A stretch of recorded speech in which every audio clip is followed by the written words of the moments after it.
जय हिंद मेरे प्यारे साथियों, आप सभी का स्वागत है आपके अपने YouTube चैनल न्यू एग्जाम। तो आज से हम स्टार्ट करने जा रहे हैं स्टैटिक जीके। स्टैटिक जीके में कौन कौन से टॉपिक आते हैं आपकी स्क्रीन पर आ रहे हैं। ये सारे टॉपिक स्टैटिक जीके में आते हैं। और स्टैटिक जीके में सबसे पहले हम पढ़ेंगे विश्व के प्रमुख संगठनों के बारे में। अब विश्व के प्रमुख संगठनों में से एक है यूएनओ। तो आज देखेंगे हम यूएनओ की फुल फॉर्म क्या होती है, यूएनओ की स्थापना कब हुई, यूएनओ का कार्यालय कहाँ पर है, ये सारी चीज़ें हम देखने वाले हैं। तो आइए स्टार्ट करते हैं। तो सबसे पहले देखेंगे हम कि यूएनओ की फुल फॉर्म क्या होती है। यूएनओ की फुल फॉर्म होती है यूनाइटेड नेशंस ऑर्गेनाइजेशन। अगर इसका हम हिंदी में मतलब समझे क्या होता है, तो हिंदी में अर्थ होता है इसका संयुक्त राष्ट्र संघ। तो हिंदी में अर्थ होता है इसका संयुक्त राष्ट्र संघ। आगे देखते हैं हम यूएनओ की स्थापना कब हुई। तो यहाँ देखेंगे यूएनओ की स्थापना। अगर स्थापना की बात करें हम, तो इसकी स्थापना 14 अक्टूबर 1945 को हुई। यूएनओ की स्थापना कब हुई? 14 अक्टूबर 1945 को हुई। इसके मुख्यालय की बात करें हम, इसका मुख्यालय कहाँ है हमारा? New York, America. यूएनओ का मुख्यालय कहाँ है? New York, America. ठीक है, आगे बढ़ते हैं।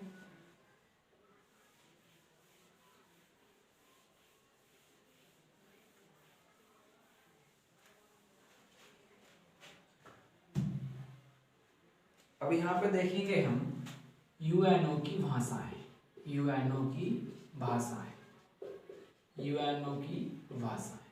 देखिए, सबसे पहले इसकी कार्यालय भाषा देखेंगे हम। जो कार्यालय भाषा होती है यूएनओ की, वो कौन कौन सी है? तो इसकी दो भाषा कार्यालय में यूज होती हैं। कौन कौन सी? नंबर फर्स्ट हमारी अंग्रेजी। कौन सी होती है? अंग्रेजी। नंबर सेकंड हमारी होती है फ्रेंच। कौन सी होती है? फ्रेंच।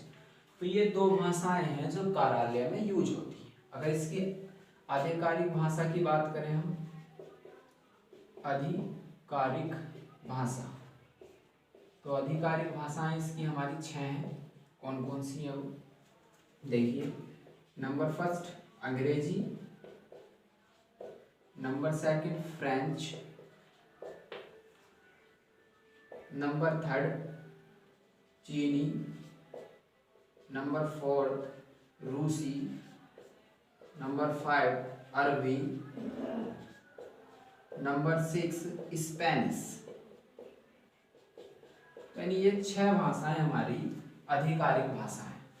जो ऑफिस का वर्क चलता है यूएनओ का, वो केवल दो ही भाषाओं में चलता है, अंग्रेजी और फ्रेंच में। ठीक, इससे आगे पढ़ेंगे हम यूएनओ के झंडे के बारे में। तो आइए देखते हैं यूएनओ के झंडे के बारे में। यहाँ लिखते हैं हम यूएनओ का झंडा। देखिए, यूएनओ का झंडे में क्या है? दो जैतून की पत्तियों के बीच में क्या है? विश्व का मानचित्र है। यानी यूएनओ का जो झंडा है वो किस प्रकार का? वो इस प्रकार का है। ये दो जैतून की पत्तियां हैं। मैंने यहाँ पर ये बना दी है। और ये विश्व का, इसके बीचों बीच क्या है? मानचित्र है। इस तरीके का यूएनओ का झंडा है। ये क्या अर्थ दिखलाता है हमें? कि विश्व में शांति बनी रहे। यानी इसका अर्थ क्या है? किसका प्रतीक है? शांति का प्रतीक है यूएनओ का झंडा। इसको कब अंगीकृत किया गया यूएनओ में? इसको अक्टूबर 1947 में अंगीकृत किया गया यूएनओ में। ठीक है, उसके आगे पढ़ते हैं हम यूएनओ के सदस्य देश। यूएनओ के सदस्य देश। देखिए अगर हम प्रारंभ की बात करें, प्रारंभ में यूएनओ के 51 सदस्य देश थे, 51 सदस्य देश थे। अभी जो 51वां सदस्य देश था, 51, ठीक, वो था हमारा पोलैंड। कौन सा था? पोलैंड। ठीक, वर्तमान की बात करें वर्तमान में, तो वर्तमान में टोटल कितने सदस्य देश हैं? 193। अगर 193 की बात करें, कौन सा है हमारा? तो ये है हमारा दक्षिणी सूडान। क्या है? दक्षिणी सूडान। ये कब यूएनओ का सदस्य बना? ये 14 जुलाई 2011 यूएनओ का सदस्य बना। ठीक, अब हम ये पढ़ने वाले हैं कि यूएनओ का उदय कैसे हुआ, यानी यूएनओ की आवश्यकता क्यों पड़ी हमें। तो इसके बाद ये देखेंगे, आइए देखते हैं कि यूएनओ की आवश्यकता हमें क्यों पड़ी, या फिर यूएनओ का उदय कैसे हुआ। जैसा कि हम सब जानते हैं, सन 1914 ईस्वी से 1918 तक क्या चला था हमारा? प्रथम विश्व युद्ध। क्या चला था? प्रथम विश्व युद्ध। ठीक, अब इस प्रथम विश्व युद्ध में सभी देशों ने तो भाग नहीं लिया था, लेकिन इस प्रथम विश्व युद्ध का दुनिया के सभी देशों पर प्रभाव पड़ा था, जिसकी वजह से क्या हुआ? सभी देशों को बहुत ही हानि हुई। अब इस हानि को रोकने के लिए क्या किया गया? एक संगठन की स्थापना की गई, और वो संगठन क्या था हमारा? League of nation. League of nation, league of nation. इसको हिंदी में बोलते हैं हम संयुक्त राष्ट्र। इसकी स्थापना किसने की? इसकी स्थापना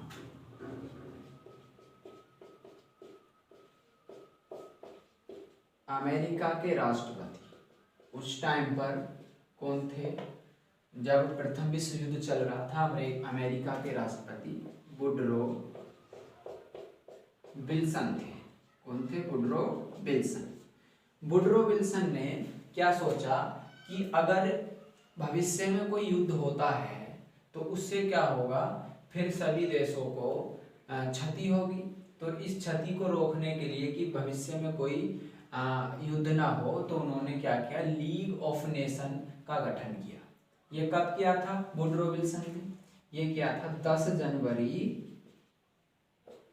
1920 को। 10 जनवरी 1920 को। अब इसका मेन कारण ये था कि भी भविष्य में वो युद्ध नहीं होने देगा। ठीक, लेकिन ये असफल रहा। ये असफल क्यों रहा? इसके दो मेन कारण हैं। आइए समझते हैं क्या दो मेन कारण हैं इसके।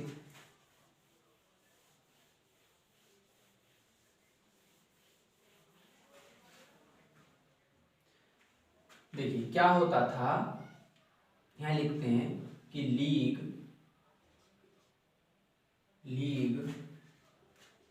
ऑफ नेशन के असफलता के कारण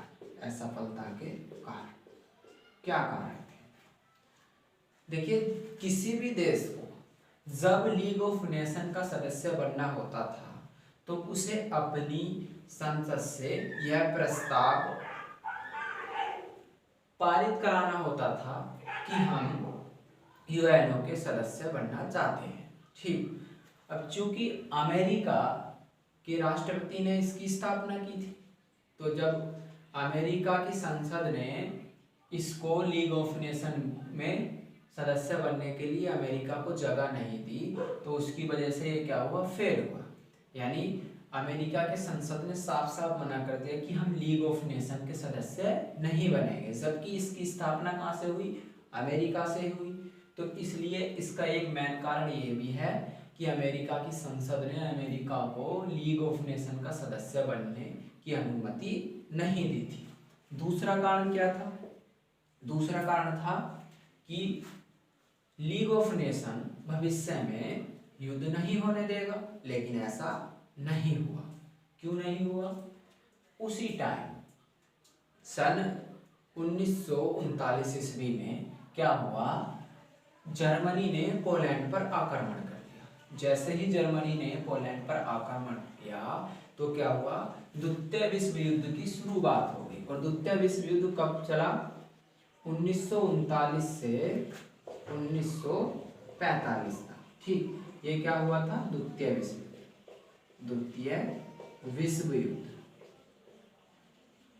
जब द्वितीय विश्व युद्ध 1939 से चालू हो गया तो लीग ऑफ नेशन का कोई मतलब नहीं रहा, क्योंकि ये चुपचाप देखता रहा और ये विश्व युद्ध चालू हो गया। ठीक, तो इसलिए लीग ऑफ नेशन यहाँ भी क्या हुआ, असफल हुआ। ठीक, अब हम क्या कर रहे हैं, धीरे धीरे बढ़ रहे हैं किसकी ओर, यूएनओ की तरफ, कि यूएनओ का गठन कैसे होगा। जैसे ही द्वितीय विश्व युद्ध चालू हो जाता है, ठीक, तो उस समय क्या थे, अमेरिका के जो राष्ट्रपति थे, अमेरिका के राष्ट्रपति रूसवेल्ट थे। कौन थे, रूसवेल्ट। अमेरिका के राष्ट्रपति उस टाइम कौन थे, रूसवेल्ट। तो रूसवेल्ट ने क्या किया कि भाई अब दूसरा विश्व युद्ध भी हो गया, लेकिन तीसरा विश्व युद्ध हम बिल्कुल भी नहीं होने देंगे। तो उन्होंने किसकी स्थापना की, यूएनओ की स्थापना की। और कब की, 24 अक्टूबर 1945 को। 24 अक्टूबर 1945 को क्या कर दी, यूएनओ की स्थापना की। और यूएनओ ने ये वादा किया कि हम अब तृतीय विश्व युद्ध नहीं होने देंगे। अभी तक तो तृतीय विश्व युद्ध नहीं हुआ।